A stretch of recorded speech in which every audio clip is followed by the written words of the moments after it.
ओम हरि ओम श्री गुरुभ्यो नमः। हरि ओम। आत्मबोध lesson number 28, 28वां पाठ। आइए सबसे पहले श्लोक का पाठ करें। 28वां। आत्मा वभासयत्येको बुद्ध्यादीनीन्द्रियाण्यपि दीपो घटादिवत् स्वात्मा जडैस्तैर्नावभास्यते। इसका शब्द विच्छेद करके देखते हैं कि श्लोक में क्या कहा जा रहा है। आत्मा अवभासयति एको बुद्ध्यादि इंद्रियाणि अपि दीपो घटादिवत् स्वात्मा जडैः तैः न अवभास्यते। यहां पर इस श्लोक में हमको आत्म के ज्ञान का एक बहुत ही महत्वपूर्ण लक्षण दिया जा रहा है। पिछले श्लोक में हमको आत्मज्ञान की महिमा, उसका फल, उसकी प्रेरणा प्रदान करी थी।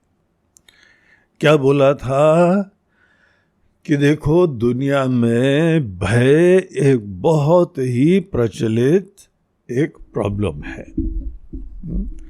हर व्यक्ति के अंदर कोई न कोई डर विराजमान रहता है। भय से ही सब लोग प्रेरित होते हैं। किसी को अपनी असुरक्षा है, किसी को दूसरे व्यक्ति का डर है, किसी को चोर लुटेरों का डर है, किसी को बीमारी का डर है, देश में सुरक्षा का डर है। अब देश में असुरक्षा है इसीलिए फौज रखेंगे। समाज में लॉ एंड ऑर्डर का जो है प्रॉब्लम्स हैं, उसका डर है कि मुसीबत ना कर दें ये सब अनेकों अनसोशल एलिमेंट्स, तो इसीलिए पुलिस की व्यवस्था रखेंगे। जीवन में असुरक्षा है, उसका डर है, इसीलिए धन दौलत का जुगाड़ करेंगे। भिन्न भिन्न प्रकार के मौसम और ये वो, इस चीज के मन में चिंता और डर बना रहता है, इसीलिए घर बार की व्यवस्था करेंगे। रिश्ते नातों में भी रिश्ते स्थापित करेंगे और उसके बाद भी यहाँ पर डर लगा रहता है, कुछ हो न जाए इस व्यक्ति को, इतना प्यारा व्यक्ति है। तो डर देखिए कितना डीप रूटेड है हम लोगों के पूरे इंसानों की सोसाइटी में, और इसी से हमारी पूरी दुनिया चल रही है। इतना ज्यादा जो है प्रचलित है कि हम लोग डर को एक जीवन में नेचुरल चीज मान लेते हैं और उसके हिसाब से फिर अपने आप को ऑर्गेनाइज करते रहते हैं। लेकिन अनेकों दार्शनिक लोग सोचते हैं, विचारते हैं कि ये डर का हम निर्मूलन कैसे करें। डर आता क्यों है और डर जाता कैसे है, इसके बारे में हम लोगों को वेदों में भी अनेकों इनपुट्स प्राप्त होते हैं। वैसे जो भी शंकराचार्य जी बता रहे हैं वो सब वेदों का ही ज्ञान है। तो ये चीज यहां पर हम लोगों को जो है आचार्य बोलते हैं कि डर का जन्म तब होता है जब हम अपने आप को छोटा, नश्वर, अल्प मान बैठते हैं, और वो भी दूसरों से अलग है। एक वेदों का मंत्र आता है कि द्वितीयात् वै भयम भवति। जहां पे हम डुअलिटी में आ गए, जहां हमसे पृथक किसी का अस्तित्व है, तो वो हमको प्रभावित कर सकता है, हमारा एग्जिस्टेंस भी खत्म कर सकता है। तो इसलिए जो है द्वैत में आते ही अद्वैत उसको बोलते हैं जहां आप ऐसी डिस्कवरी करते हैं कि जो मैं का अर्थ है वो दुनिया में सब की रियलिटी है। जिस व्यक्ति को ये पता लग जाता है कि ये ही एकमात्र जीवन में रियलिटी है, उसको बोलते हैं इसने अद्वैत का ज्ञान प्राप्त कर लिया। और क्योंकि वही एकमात्र रियलिटी है, वही चीज ऑल परवेजिव होती है, वो हर देश में होती है, हर काल में होती है, हर वस्तु की आत्मा होती है, तो किससे डर होगा? क्या हमारा बाल बांका कोई कर पाएगा? लेकिन उससे विपरीत जब हम किसी कारणवशात केवल अपने बॉडी माइंड इंटेलेक्ट से आइडेंटिफाई कर गए तो हम छोटे हो गए।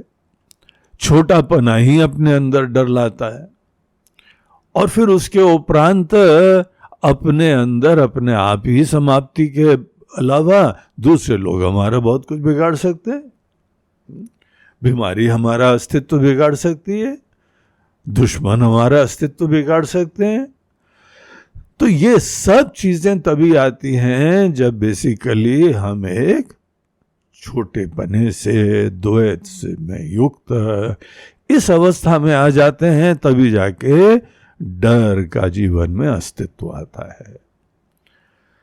और उसके उपरांत हम लोग बस ज्यादा से ज्यादा ये करते हैं कि हमारे डिफेंस सिस्टम, हमारी स्वस्थता, हमारी व्यवस्था सब ऐसी हो कि हम ज्यादा से ज्यादा टिक पाएं। सब करने के उपरांत भी कोई ना कोई एक ऐसा कहीं पे कोई बीमारी आ जाती है, वायरस आ जाता है कि हम लोग जो है धरे के धरे रह जाते हैं, वो चीजें हमारा नाश कर जाती हैं, रोते गाते यहां से चले जाते हैं। तो इस तरीके से ये मानव मात्र की समस्या है, केवल इस एक व्यक्ति हो, एक देश हो, ऐसा नहीं है। तो इसका समाधान कैसे है? बोलते हैं बड़ी बड़ी बंदूकें, तोपे, मिसाइल तुम चालू लगाते जाओ, डिस्कवर करते जाओ। ये खुद ही सोचो, ये रियली स्पीकिंग ये समाधान नहीं है। हम खुद बड़े हो जाएं, हम महान हो जाएं, हम अखंड अद्वितीय हो जाएं, हम खुद परमात्मा तत्व हो जाएं। नाहं जीवः परात्मेति ज्ञातः चेत निर्भयो भवेत्। ये वेदांत का प्रोपोजिशन है, समाधान है। डर रूपी रोग के लिए वेदांत का ट्रीटमेंट है। और यही स्थायी चीज है। कितना ऑब्वियस है, कितना लॉजिकल है कि ये बात तो सबको समझ में आ जानी चाहिए। कम से कम ये डायग्नोसिस तो समझ में आनी चाहिए ना कि हमारे छोटेपने से इनसिक्योरिटीज आ रही हैं। तो ये चीज हम लोगों को पिछले श्लोक में बताई थी। अब यहाँ पे प्रश्न आता है, महाराज जी ये चीज बोल देना थ्योरेटिकली क्या हर व्यक्ति जो है बड़ा पूर्ण है, ब्रह्म है, मगर उसका क्या प्रोसेस होता है? तो इस श्लोक में हमको उसके बारे में अभी देखिए मार्गदर्शन देते हैं। बोलते हैं देखिए पहली चीज तो आत्मा शब्द का मीनिंग देखिए। आत्मा मतलब होता है हम। तो हमको यहां पे, हम सब को, किसी भी व्यक्ति को, मैं का तो ज्ञान है ना, आप हैं, हम हैं, तो मैं के अस्तित्व के बारे में कोई डाउट नहीं है। लेकिन मैं कैसा है जो है ना, उसमें प्रॉब्लम्स आ जाते हैं। हम हैं ये तो बात है, लेकिन हम छोटे हैं, हम अपूर्ण हैं, हम बिल्कुल ही अल्प हैं, संकुचित हैं, limited in time and space, limited only in this body. इस प्रकार से मैं को हमने आज हमारी समझ का ये स्वरूप है। तो आचार्य बोलते हैं सबसे पहले हमको मैं की तरफ ही फोकस करना चाहिए। मैं की तरफ हम फोकस करें, ध्यान दें, मैं के कॉन्शियस होइए आप। हम ये क्या है, इसकी रियलिटी क्या है, इसके बारे में गलत फहमी इतनी बड़ी कीमत हम चुका रहे हैं कि जीवन भर डर डर के संकोच में, इनसिक्योरिटीज में हम जीते रहते।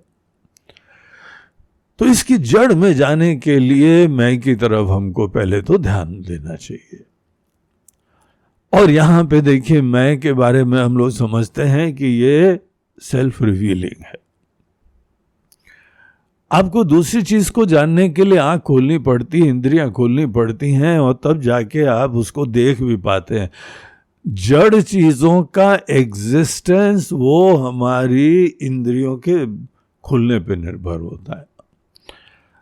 अब थोड़ी देर आप सोचिए कि एक अंधा आदमी है, उसको ये रूप रंग की दुनिया दिखाई नहीं पड़ रही है, कभी देखा ही नहीं है।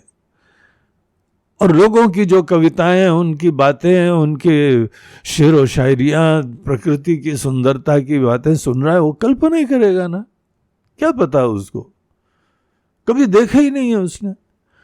जो बहरा है उसने कभी शब्द सुने ही नहीं है। उसको आप गीत संगीत, सुर असुर, इन चीजों के बारे में, राग आदि के बारे में आप बताइए कि ये फलाना मालकोस राग है और ये फलाना, सो बेचारे क्या पता, कोरे खोखले शब्द मात्र हैं, क्योंकि शब्दों की दुनिया ही नहीं पता हमको। हम जब इंद्रियों से किसी चीज को देखते हैं, प्रकाशित करते हैं, तभी तो जाके हमको किसी चीज का एग्जिस्टेंस भी पता लगता है। तो बाकी चीजों का एग्जिस्टेंस हमारी इंद्रियों के द्वारा अनेकानेक चीजों को प्रकाशित करने के बाद ही पता लगता है। और आप इंद्रियां बंद कर दें, इंद्रियों में गड़बड़ हो जाए तो फिर हम नहीं देख पाएंगे, वो दुनिया विंडो क्लोज्ड। तो इस तरीके से यहां पर बाकी सब चीजों का एग्जिस्टेंस, हमारी इंद्रियां, हमारे मन, कई बार हम लोग नहीं देखते हैं, लेकिन मन से भी इन्फ्रेंसेस कर लेते हैं, निर्णय कर लेते हैं और इस तरीके से जानते हैं। अब आपकी इंद्रियां भी शांत हैं, वो भी बंद है, मन भी शांत है, आपको अनेकानेक चीजें नहीं दिखाई पड़ेंगी, लेकिन उस समय भी मैं का एक्सपीरियंस होता रहता है। हम हैं, हमारा जो है एग्जिस्टेंस है, हम सेल्फ रिवीलिंग हैं, प्रकाशित हो रहे हैं, कोई प्रकाश का सोर्स नहीं है तो भी हम जो है मैं प्रकाशित हो रहा है। ये हम ऑब्जर्व कर रहे हैं मैं के बारे में। मैं के बारे में ऑब्जर्वेशन के आधार पे अनेकों हम उसका ज्ञान प्राप्त कर रहे हैं, शिक्षा प्राप्त कर रहे हैं, और ये वैलिड चीज है, ये कोई कल्पना नहीं है। आप खुद अनुभव कर रहे हैं, देख रहे हैं। तो मैं की तरफ ध्यान मोड़ें और मैं को देखें कि ये दो चीजें इसके अंदर बिल्कुल स्पष्ट दिखाई पड़ रही। एक, मैं का जीवन में सदैव एग्जिस्टेंस रहता है। बचपन को याद करिए, उस समय भी हम थे, शरीर अलग था, छोटा था, मन भी जो है ज्यादा एनलाइटेंड नहीं था, ज्यादा उसको ज्ञान नहीं था, अनुभव नहीं था। हमारी छोटी सी दुनिया, हमारे खिलौने, हमारे रिश्ते नाते, हमारे माता पिता, हमारे भाई बहन, बस यही हमारी दुनिया थी। कोई हमारे मित्र हो गए ज्यादा से ज्यादा, वहीं तक देख पाते थे और दुनिया देखते थे, सूरज देखते थे, चंद्रमा देखते थे, फूल देखते थे, चिड़िया देखते थे, बस। तो यही चीजें हम देखते रहते थे दुनिया में। वो हमारी इंद्रियां हमको रिवील करती थी, हम देखते थे। हमने नहीं देखा होता तो वो दुनिया ही नहीं होती। तो बाकी चीजें तो स्पष्ट हैं कि ये इंद्रियों के द्वारा प्रकाशित होती है, लेकिन उस समय भी मैं विराजमान था। शरीर बदल गया, मन बदल गया, टोटल चेंज हो गया। तो भी गहराई में देखिए, मैं, हम सतत विराजमान है। तो मैं के बारे में हम बिल्कुल ही स्पष्टता से ऑब्जर्व कर रहे हैं और निर्णय ले रहे हैं। ऑब्जर्वेशन के आधार पर हमारा डाटा क्या आ रहा है कि ये जो मैं है सतत प्रकाशित होता रहता है, बाकी चीजें चेंज हो जाती। जो चीज सदैव रहे, जगे हुए हो या सपने में चले जाए, सपने की दुनिया बदल जाती है, लेकिन वहां पर भी हम रहते हैं। गहरी निद्रा में यद्यपि मन सो जाता है, लेकिन हम जगने के बाद ही तो बोलते हैं कि क्या बढ़िया नींद आई भाई, फ्रेश हो गए, और हमने उस समय तो कुछ भी नहीं जाना। तुम्ही ने अपनी गहरी निद्रा का अनुभव करा था कि नहीं करा था? ने बोलते हैं हाँ भाई, हम ही तो सो के आ रहे हैं। तो किसी न किसी सूक्ष्म रूप में गहरी निद्रा में भी चेतना सब चीजों को प्रकाशित करती रहती है। कहीं पे किसी चीज के एग्जिस्टेंस को प्रकाशित करती है, कहीं पे किसी चीज के अभाव को भी प्रकाशित करती है। चेतना का अस्तित्व, ये चिन्मय मैं का अस्तित्व, बाल्यादिष्वपि जागृदादिषु तथा सर्वासु अवस्था अपि। तो भले बाल्य आदि अवस्थाएं हो या जागृत आदि अवस्थाएं हो, सर्वासु अवस्थासु अपि, सब अवस्थाओं में व्यावृत्ता स्वनुवर्तमानम अहमिति अंतस्फुरंतम सदा, सदैव मैं जो है रिवील होता रहता है। तो उसी चीज को देखिए यहां पे 28वें श्लोक में आचार्य क्या कह रहे हैं, आत्मा अवभासयते को, आत्मा अवभासयति, आत्मा रिवील हो रही है, मैं प्रकाशित हो रहा है। क्या निर्णय हुआ आपको? अभी तक तो जो हम हैं वो सब सुना सुनाया था, अभी आपको देख रहे हैं। हम सतत रहते हैं और प्रकाशित होते हैं। ये हमारा अपने आप में वैलिड नॉलेज है, पर्सनल ऑब्जर्वेशन और अनेकों प्रकार के डाटा से युक्त होके अपने आप को इस तरीके से हमने जाना। बुद्ध्यादि इंद्रियाणि अपि अवभासयति, बोलते हैं केवल हम रिवील नहीं होते रहते हैं, लेकिन हमारे पास मन है, बुद्धि है, इंद्रियां हैं, ये भी जानते हैं, और बुद्धि आदि इंद्रियों को देखने का आशीर्वाद भी हमारी आत्मा से मिलता है। अगर हम अपनी आंखों के पीछे न खड़े हों, वो चेतना न विराजमान हो, तो इंद्रियां जानेंगी क्या? इस समय हम बोल रहे हैं, आप सुन रहे हैं, आपके कान जो है कॉन्शियस हो रहे हैं ना इन वर्ड्स के, और हमारे कान के अंदर ये ब्लेसिंग, सुनने का सामर्थ्य, यही चेतना प्रदान करती है। देखिए हम लोग के पास क्या क्या इनपुट्स आ रहे हैं, ये डाटा है आत्मा के ज्ञान के लिए, जो कि हमें बहुत ही सीरियसली ऑब्जर्व भी करना चाहिए और इसको लेना चाहिए।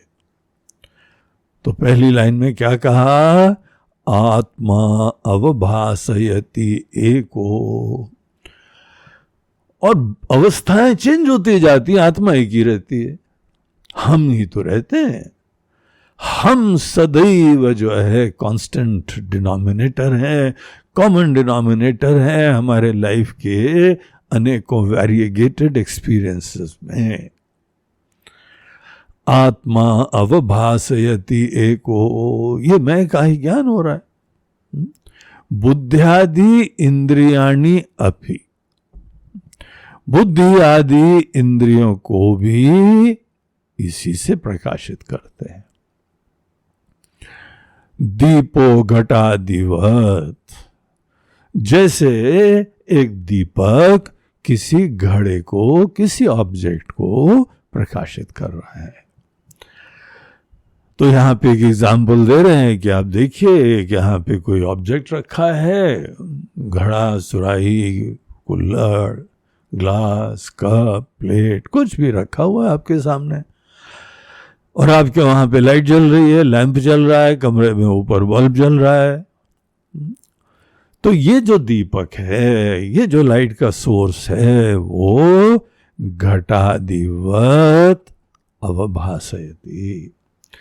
जैसे दीपक अनेकों घटपट आदि को प्रकाशित कर रहा है, और हम लोग ये निर्णय कर लेते हैं yes light is the source, इसीलिए हमारे पास ये लाइट का सोर्स होना चाहिए।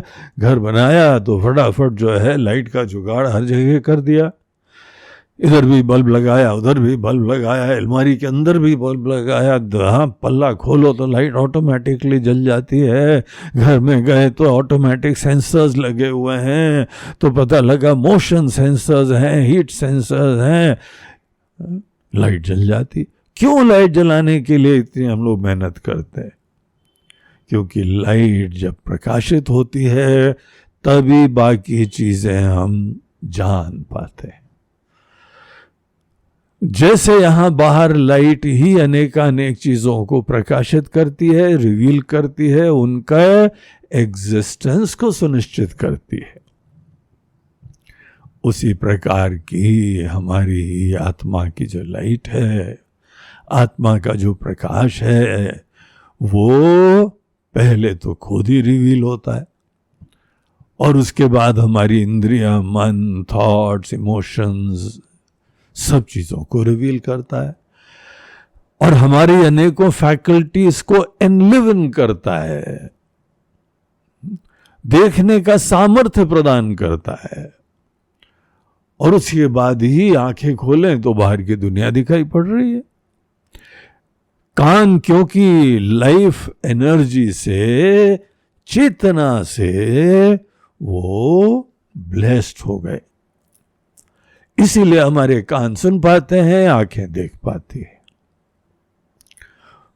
तो जब भी आंख से जो है आप बाहर की चीजें देख पा रहे हैं, कान से सुन पा रहे हैं, तो कभी कभी तो बीच में बोल देना चाहिए ना, थैंक यू आत्मा, तुम ही तो इन सब चीजों को लाइफ प्रदान कर रही हो। हमने पूरे कान का जो है मैकेनिज्म समझ लिया, उसने इतने से कान थोड़ी सुनने लगेगा, उसको आत्मा का ब्लेसिंग चाहिए, प्रेजेंस चाहिए, एक चेतन, एक लिविंग, एक जीवंत सत्ता, वो जब पीछे खड़ी होती है तभी जाके हम लोग देख पाते। हम बना बनू ले बाहर, तो भी हमको अपने आप में फिट करना पड़ेगा ना, ये देख पाए। आत्मा की प्रेजेंस होगी तभी तो हमारे अनेकों ट्रांसप्लांट और आर्टिफिशियल आंखें, कान वगैरह ये सुन पाएंगे। हियरिंग एड हम लेते हैं, खुद लगाते हैं, अपने अंदर लगाते हैं, आत्मा की सन्निधि देते हैं, तब अनेकों चीजें सुनाई पड़ती हैं।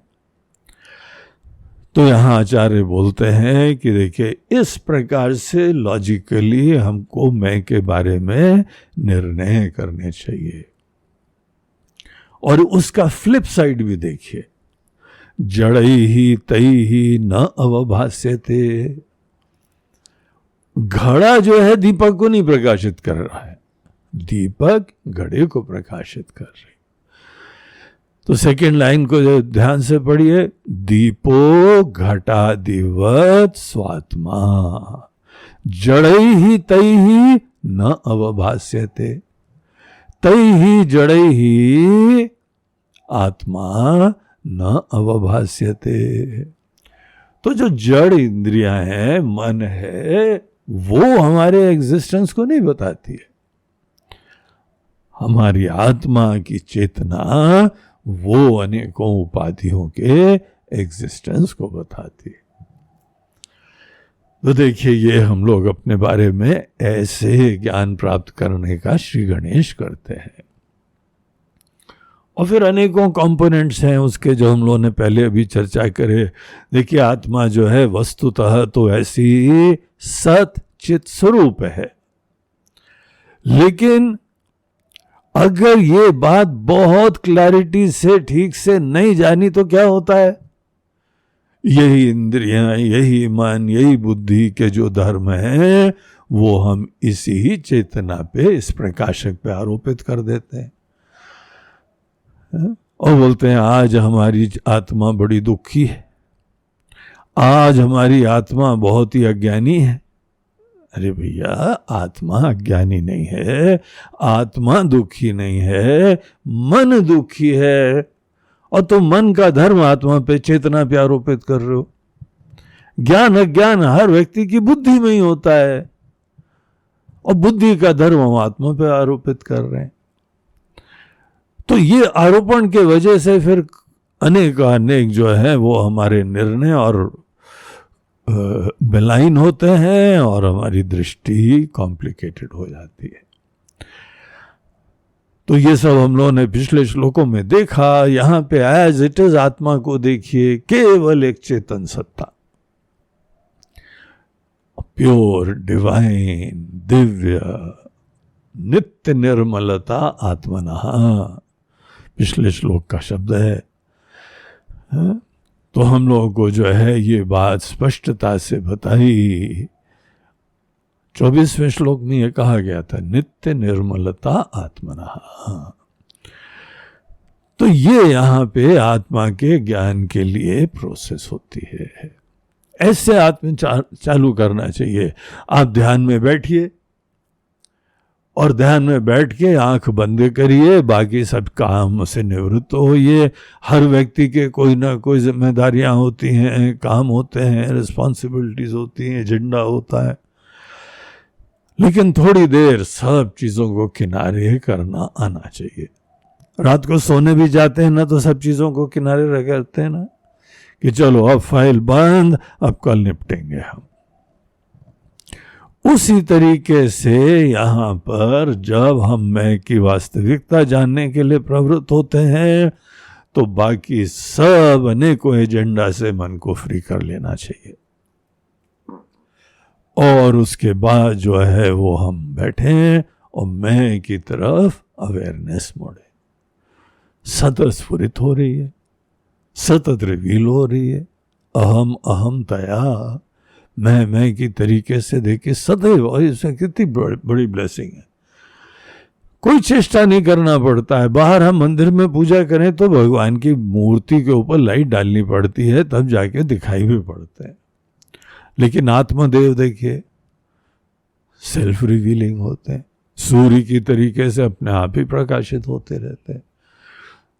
सूर्य को जानने के लिए क्या कोई हम टॉर्च लाइट ले जाते हैं, जरा देख क्या हो भाई सूरज उगाया कि नहीं उगाया?